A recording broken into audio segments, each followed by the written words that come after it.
Alright guys, so with me as always is my man Nick Miles, our auto expert. When you say my man, I'm my co-reviewer. And we are here in Sweden. We are Stockholm. You'd think we'd be driving a Volvo, but we're not.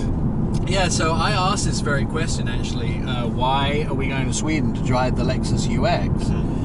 And I was told that Mo Duran from Lexus was a huge ABBA fan, but that was kind of the marketing part. The truth is, this is not a car that was made for the United States. It was a Lexus that was made for Europe. Yeah, UX, according to Lexus, can stand for Urban Explorer. Yes. So we are exploring the urban countryside because they've taken us on a route that takes us outside of Stockholm, and now we're basically kind of in the suburbs of Stockholm. And what a beautiful town. So once again, we're in this new Lexus, which is actually the least expensive Lexus you can buy, and it's going to start at about $32,000, Nick.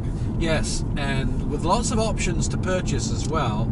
They're going to give you the opportunity to what we all know as subscription-based purchasing, but they're calling it a full-service lease, which of course in the only Lexus fashion could they find a different name than anybody else. And it'll be available in only like 4 cities: Chicago, Boston, Miami, and LA. Yep. So it's going to start in very busy cities.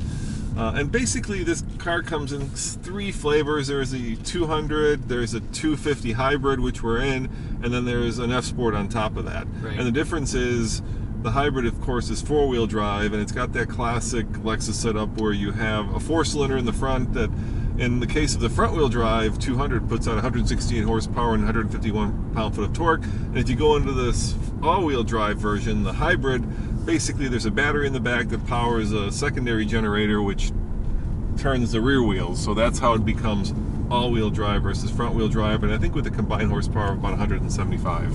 Right. Which is fine. I mean, to me, horsepower doesn't mean much now unless you're talking about over 400. Yeah, it's not exactly the world's fastest car, and it also has an interesting transmission, which is kind of out of the Corolla, Nick. It's got basically a CVT with a first gear. Yeah. So the first gear makes it feel like you're not in a classic CVT. And then it has like 10 pre-programmed kind of shift points, so you feel like you're in a regular 10-speed transmission. But when I floor it, it still feels like a CVT. I have to relate back to CVTs when Nissan first introduced them, and when they had them in the Patriot, the Jeep Patriot. They were awful.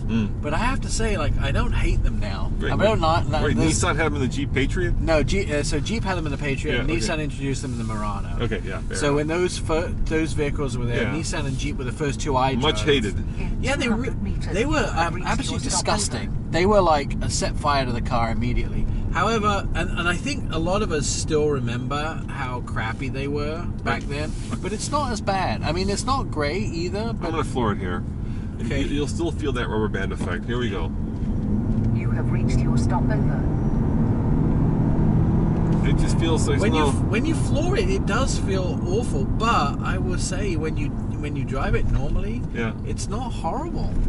No, I mean, it's set up for fuel economy. Just don't accelerate, Roman. And Lexus says that it gets the hybrid that we're in gets 38 Mpg combined, which is pretty phenomenal when you think about it. Yeah. And the non-hybrid, I think it's 33, they said, Mpg combined. And so really it's about fuel savings. And this car is based on the Toyota CHR, which is kind of this funky, small little Toyota. And it competes with cars like the Mercedes-Benz CLA, the X1 BMW, and of course the Audi Q3. So that's what they're going for. And you said it rightly. They don't think this is going to be like a best-selling car in America. This is a very European car. So America will be probably the 4th or 5th market for this. And knowing that America has 300 million people, and the largest country in Europe, I believe, is Germany, with 80 million people, there's going to be interesting that Europe would be outselling the United States. Yeah. So. But Europeans love their small cars, and this is really in line with what people here are used to driving. I mean, you have to. So here's an interesting point. most of the luxury car manufacturers' home base is Europe, right? Well, Germany, Yes. Italy, or UK. Yep. And so they are playing against the home crowd here, which means that they're going to have to deliver either something extremely more inexpensive or a better performer. And they have they'll win on the inexpensive, but I don't know if they'll win on the better performer. They say it's got the best-in-class turning circle. Right. You know, it's got the best MPG in its segment for a car without a plug-in hybrid option, right? These are not things that make your heart go boom. No, but I think what we have done, we may underestimate is all the things like the Safety Systems 2.0 that Lexus have now, which has things in it like the pedestrian detection in low light, cyclist detection in the day, those type of things like the parking. It does the automatic braking when you park and the parking sensors. That combined with this car having a turning circle, would really work in some of these back streets here in places like Stockholm. So I think where everything's a lot smaller, tighter, it's harder to park, it's going to start to make a lot more sense for people. What I was saying is it's got a lot of kind of the classic Toyota qualities of reliability, of a vehicle that is going to hold its value because Toyotas always do. Yeah, you've come across something there that I hadn't thought about until you started talking about it, but I think this is the kind of person that doesn't care about a car. They want a nice car, but they don't want to have to worry about it. You know what I'm saying? Yeah.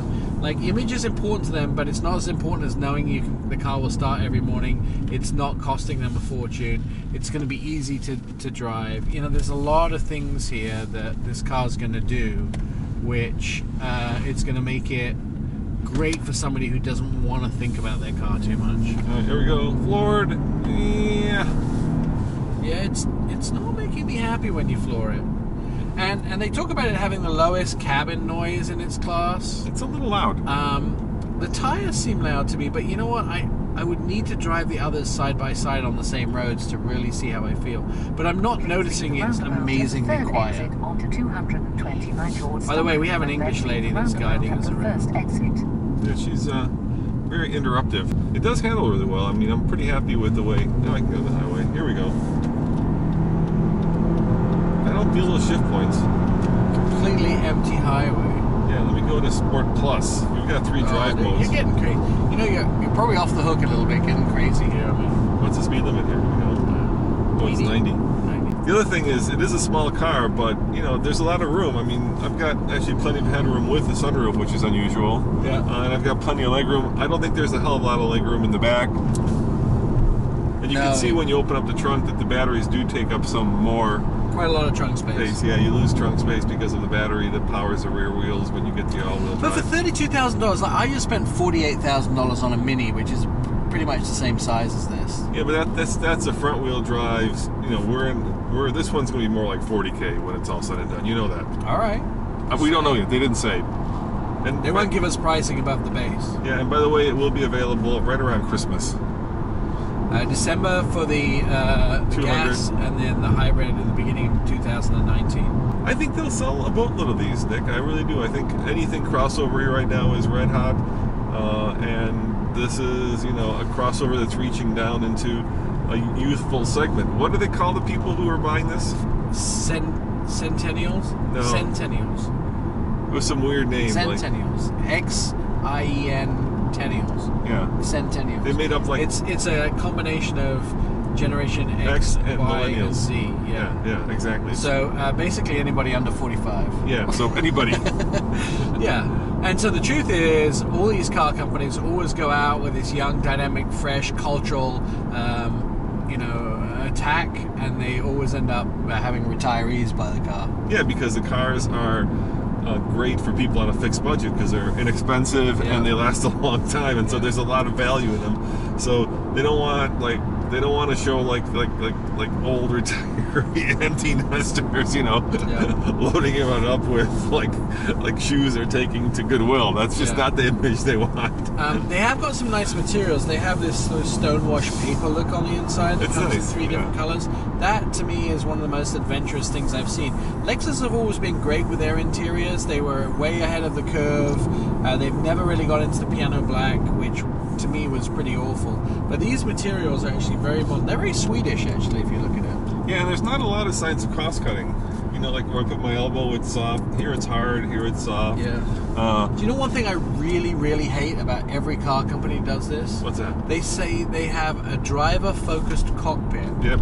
Have you ever heard anybody say they have a passenger-focused cockpit? Because that might be a bit of a problem. I mean Minis used to have the center. You know. Yeah, but isn't every cockpit driver-focused? It should be, yeah. I mean, of course it is. Yeah, you don't want a backseat passenger focus. That would be silly.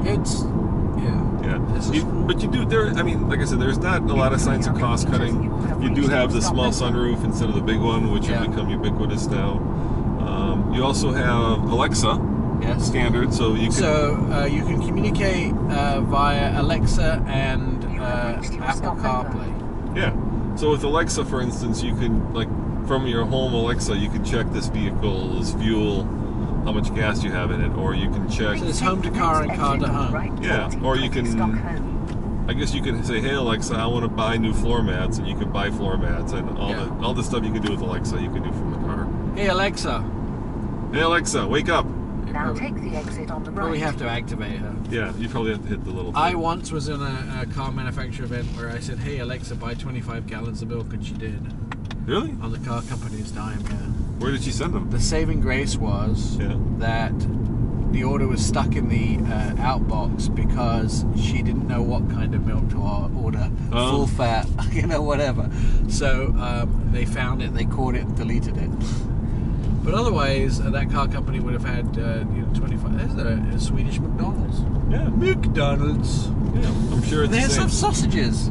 They have sausages in Sweden? So they do. In McDonald's in Sweden, they serve sausages with crab salad on them.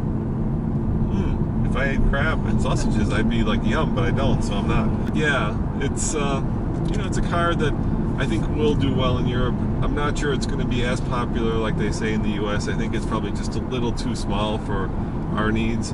The 38 Mpg combined in the hybrid.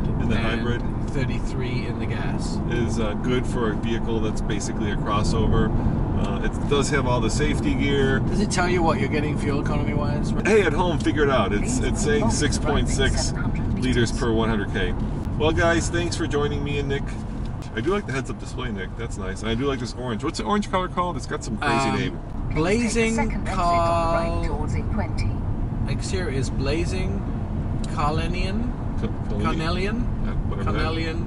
Contrast. Well, there you have it. Interior is cobalt. Yeah, it's got this cool interior, by the way. Lapis and birch, they called it. Right? Yeah. It's half blue and half white. It's really cool. Lapis. All right. Lapis and birch.